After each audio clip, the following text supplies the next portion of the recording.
To what extent is water capable of picking up information? What does it perceive? And how does it remember it over time? The Aerospace Institute in Stuttgart has discovered a relatively simple way of making the structure of a drop of water visible. The researchers have had their efforts rewarded by insights into a very beautiful world. Each drop has a face of its own, unmistakable and unique. Why are the individual drops so different from one another?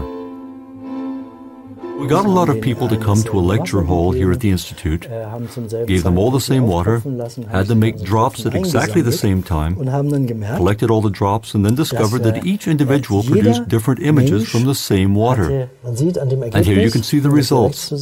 Here on the right you can see that the images of the individual students are different, but those made by a given student are all quite similar.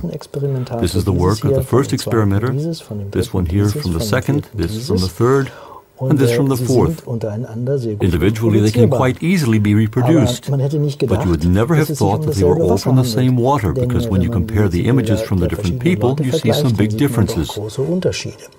Then we undertook experiments to find out whether things changed when we put something into the water.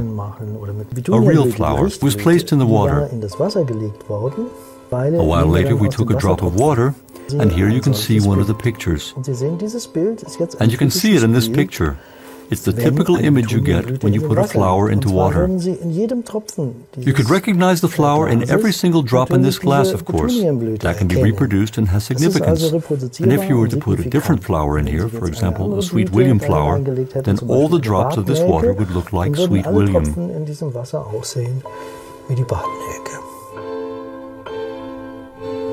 The statement that water has a memory practically changes our whole way of looking at the world, of course.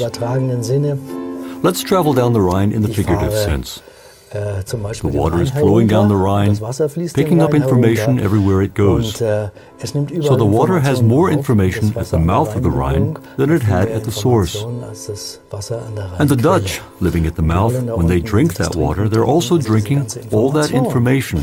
Thus, the world's oceans would no longer be something that separates us, but instead a giant storehouse of information, and the rain would perhaps be a data medium carrying information to the world.